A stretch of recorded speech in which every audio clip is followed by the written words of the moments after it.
Assalamualaikum warahmatullahi wabarakatuh. Perkenalkan, nama saya Vina Natasha Putri, NIM 1903368 dari Prodi Pendidikan Fisika.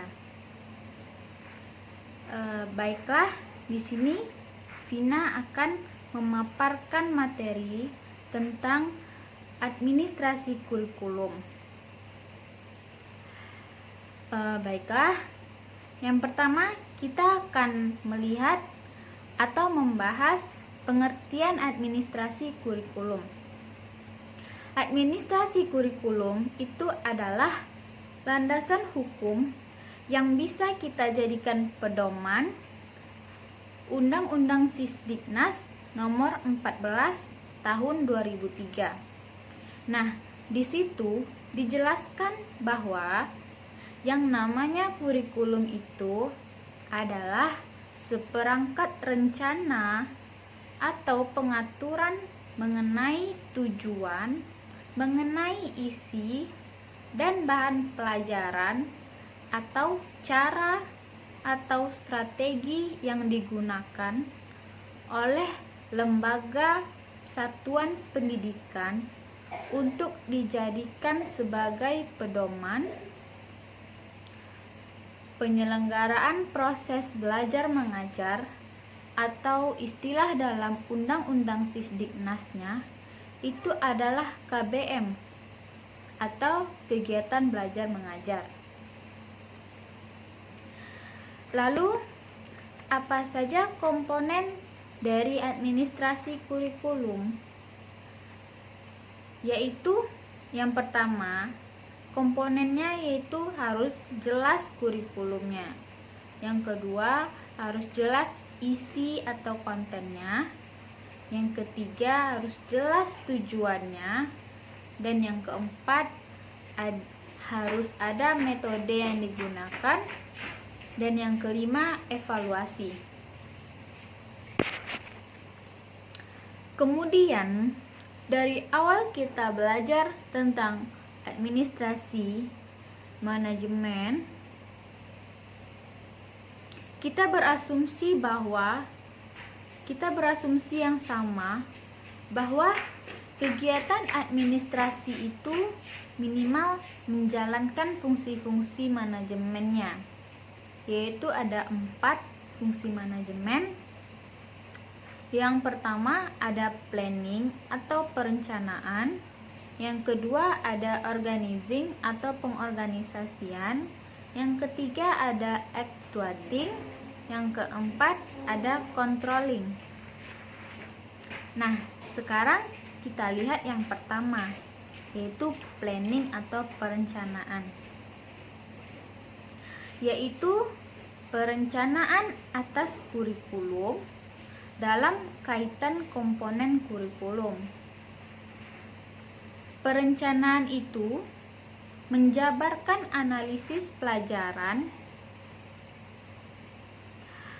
direncanakan sedemikian rupa dan sudah layak dilakukan perbaikan-perbaikan, pengembangan-pengembangan, dan diteliti oleh tim kurikulum. Kemudian, planning atau perencanaan ini dalam prakteknya itu perencanaan di sekolah atau di perguruan tinggi harus sudah memiliki kalender akademik, sudah menyusun program tahunan atau prota, sudah menyusun program semester atau promes, lalu ada PSB, yaitu program satuan pembelajaran, dan yang terakhir ada rencana pengajaran. Kemudian, salah satu masalah pendidikan yang terjadi di Indonesia yaitu kualitas pendidikannya yang sangat rendah.